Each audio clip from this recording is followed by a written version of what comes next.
ఈనాటి వనితావాణి కార్యక్రమంలో ముందుగా పుస్తక పఠనం పెంచాలంటే డాక్టర్ రావి శారద గారి ప్రసంగం వింటారు. పుస్తకం హస్తభూషణం అనేవారు.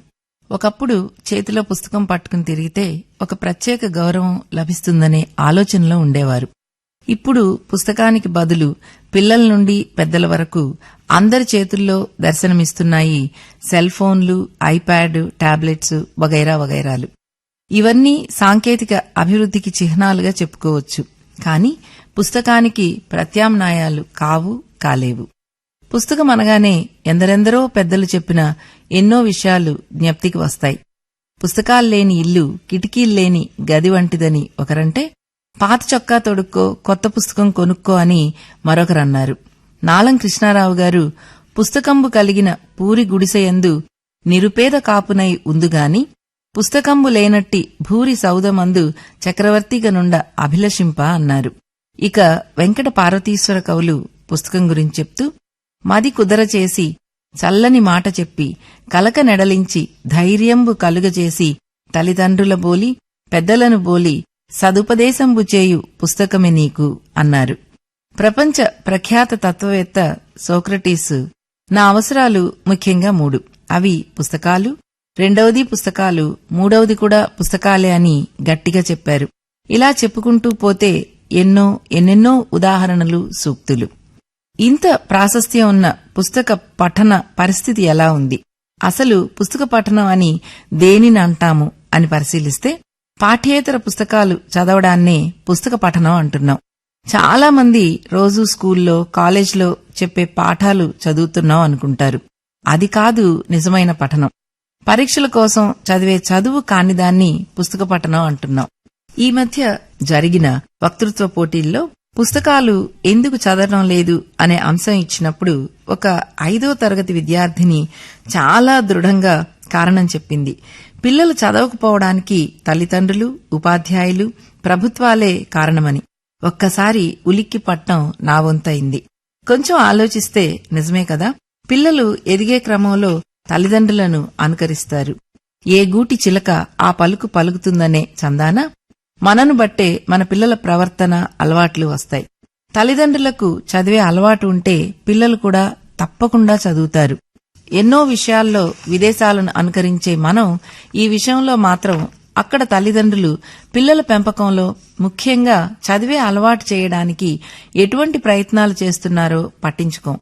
అక్కడ బిడ్డ తల్లి గర్భంలో ఉన్నప్పటి నుండే ఆమె పక్కన కూర్చుని పెద్ద పిల్లలు పుట్టబోయే తన అనుయాయి కోసం చదువుతుంటారు. బిడ్డకు చదువు కాదు ఇంకా మాటలు కూడా రాని తరుణం నుండి చిన్న చిన్న రంగురంగుల బొమ్మల పుస్తకాలు చూపించి మాటలు నేర్పిస్తుంటారు. అంతేకాదు చిన్నప్పటి నుండే తప్పనిసరిగా పిల్లలను పౌర గ్రంథాలయాలకు తీసుకువెళ్లి పిల్లల విభాగంలో వారికి నచ్చిన పుస్తకం తీసుకుని ఇంటి వద్ద రోజూ పడుకునే ముందు చదివి వినిపిస్తుంటారు. ఇది పేద గొప్ప తారతమ్యం లేకుండా ప్రతి ఇంట్లోనూ జరుగుతుంది. చిన్నప్పుడే అలవడని అలవాటు వారితో పాటు పెరుగుతూ ఉంటుంది. అలాగే పిల్లలకు బహుమతులు ఇవ్వవలసి వచ్చినప్పుడు కూడా ఎప్పుడూ బొమ్మలు, బట్టలే కాక అప్పుడప్పుడు పుస్తకాలు కూడా కొనిపెడుతూ వారిలో నా పుస్తకాలు, నా గ్రంథాలయం అనే ఆలోచనకు ఊపిరిపోయాలి. పిల్లలు చదివారా లేదా అనే అంశం నిర్ధారణ చేసుకోవడానికి వారితో ఆ పుస్తకం గురించి చర్చించాలి. ఆయా పుస్తకాలపై వారి అభిప్రాయం అడిగి తెలుసుకుంటూ ఉంటే పిల్లల్లో కూడా ఇంకా చదవాలనే అభిలాష ఏర్పడుతుంది. ఇక ఉపాధ్యాయుల విషయానికి వస్తే విద్యార్థులకు నిజమైన మార్గదర్శకులు అధ్యాపకులు. మరీ స్కూలు పిల్లలకైతే గురువు చెప్పింది వేదం. ఎప్పుడైనా మీ గురువుగారు చెప్పింది సరికాదు అని ఎవరైనా అన్నా పొరపాటును కూడా అంగీకరించరు. ఆ వయసులో పిల్లలను తీర్చిదిద్దగలరు అధ్యాపకులు. క్లాసులో పాఠం చెప్పి మా బాధ్యత అయిపోయింది అని కాక విద్యార్థి సర్వతోముఖాభివృద్ధికి కృషి చేయాలి అధ్యాపకులు. వాళ్లని ప్రపంచానికి పరిచయం చేయాలి. టీచర్ చెబితే కాదు అనే పిల్లలుండరు.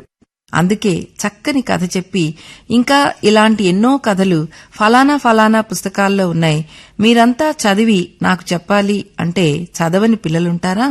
మెల్లిమెల్లిగా వాళ్ల అభిరుచులను పెంచుతూ కథల నుండి జీవిత చరిత్రలు, సైన్స్, చరిత్ర వంటి ఎన్నో విషయాలకు సంబంధించిన పుస్తకాలు చదివించవచ్చు. పిల్లల మధ్య పోటీ పెట్టి ఎక్కువ పుస్తకాలు చదివిన వారికి బహుమతి ఇస్తామంటే పోటీపడి చదువుతారు పిల్లలు. అలా భావి పౌరులను తీర్చిదిద్దటంలో ప్రధాన పాత్రధారి అధ్యాపకుడు. వారిలో మంచి అలవాట్లకు బీజం వెయ్యాలి. ప్రభుత్వాల గురించి ఆలోచిస్తే నాకొక సామెత గుర్తుకు వస్తుంది. ఎవరికి పుట్టిన బిడ్డరా ఎక్కెక్కి ఏడుస్తుంది అన్నట్లు. గ్రంథాలయాలు ఏ ప్రభుత్వాలకు పట్టడం లేదు. తాత్కాలికంగా జరిగే లాభ నష్టాలను బేరీజు వేసి పనులు చేపడుతున్నారు తప్ప దీర్ఘకాలిక ప్రయోజనాలు కల్పించే గ్రంథాలయాలు ఎవరినీ ఆకర్షించటం లేదు.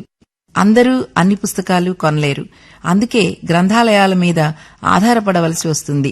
గ్రంథాలయాల్లో కావలసిన వసతులు, వనరులు కలిగి ఉంటే తప్పకుండా గ్రంథాలయాలను వినియోగించుకుంటారు ప్రజలు. ఎవరి నోట విన్నా చదివే అలవాటు తగ్గిపోయింది, చదువర్ల సంఖ్య తగ్గిందనే మాట. దానికి తోడు అసలు పుస్తకాలు ఎవరు చదువుతున్నారు, అందరూ డిజిటల్ గ్రంథాలయాల వైపు మళ్లుతున్నారని. ఇవన్నీ తప్పించుకోవడానికి చెప్పే కబుర్లే తప్ప గ్రంథాలయాల్లో పూర్తి వనరులు ఉంటే ఎంతో మంది పాఠకులు వస్తున్నారు. అసలు గ్రంథాలయం అంటే కేవలం పుస్తకాలుండే చోటు కాదు. అది ఒకప్పటి నిర్వచనం. ప్రస్తుతం అవి సమాచార కేంద్రాలు. ఏ రకమైన సమాచారం ఏ రూపంలో లభ్యమైనా అందించగలగాలి గ్రంథాలయాలు. Digital libraries, virtual libraries, library without walls అంటూ ఎన్నెన్నో రూపాంతరాలు చెందుతున్నాయి గ్రంథాలయాలు. నూతన విధానాలను గ్రంథాలయాల్లో ప్రవేశపెట్టి పాఠకులకు అందుబాటులోకి తెచ్చినాడు ప్రతి గ్రంథాలయం పాఠకులతో కిటకిటలాడిపోతుంది.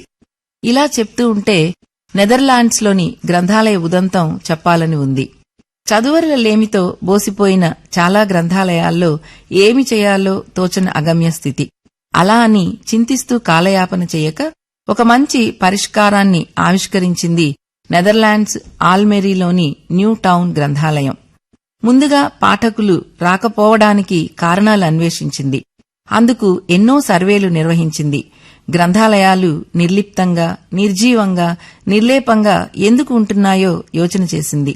పాఠకులలో ప్రేరణ తేవడానికి సాంప్రదాయ పద్ధతి నుండి ఒక నూతన విధానాన్ని ఆవిష్కరించింది. ప్రతి చదువరుల సముదాయానికి ఒక ప్రత్యేక స్థలాన్ని కేటాయించింది.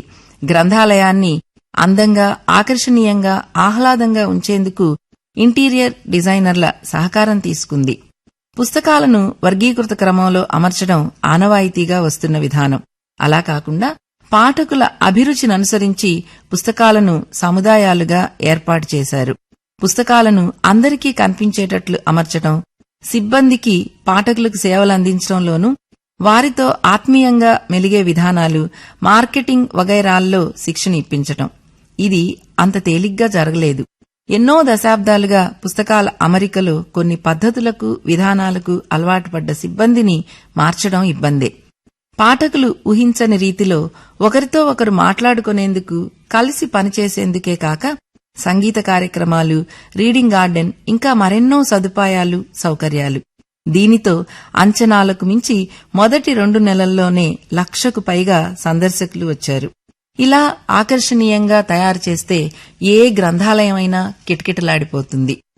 Education at your doorstep అన్నట్లుగానే library at your doorstep అనే విధానం కోసం అనాది నుండి నడిచిన సంచార గ్రంథాలయ వ్యవస్థను కూడా మళ్లీ ప్రారంభించవలసిన అవసరం ఉంది.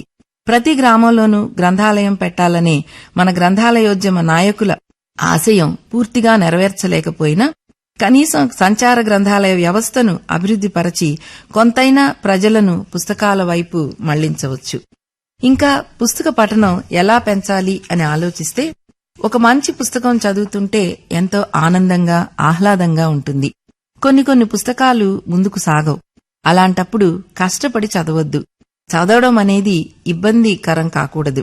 అలాగే కనీసం రోజులో ఒక అరగంట చదవాలి అని నిర్ణయించుకోవాలి.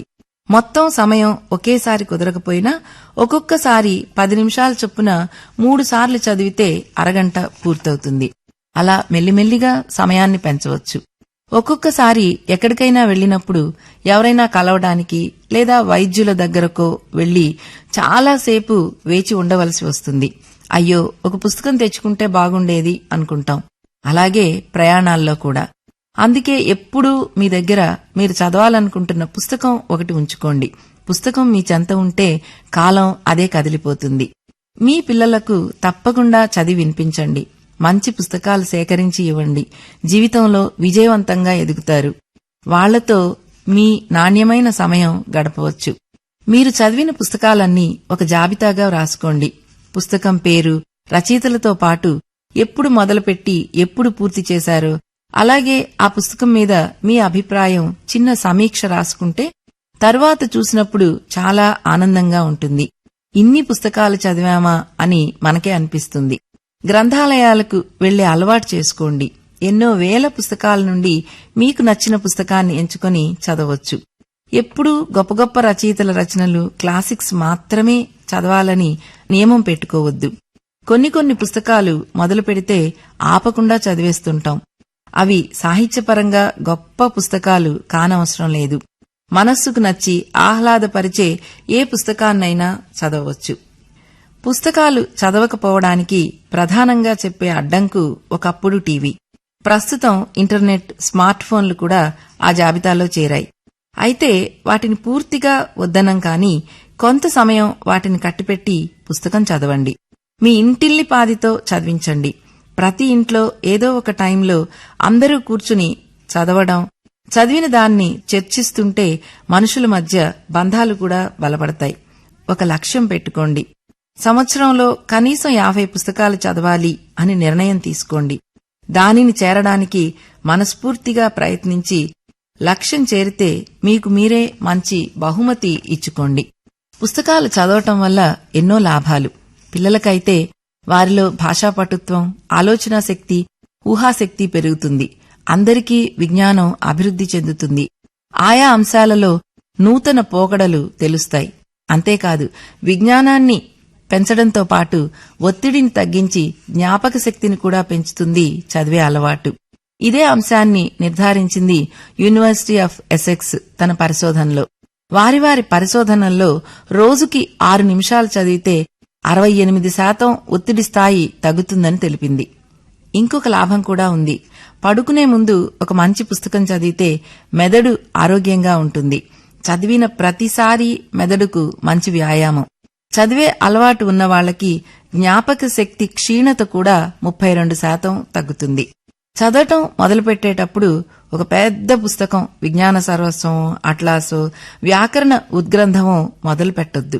హాయిగా చిన్న చిన్న కథలతో మొదలుపెట్టండి. రాను రాను పఠనపు స్థాయి అదే పెరుగుతుంది.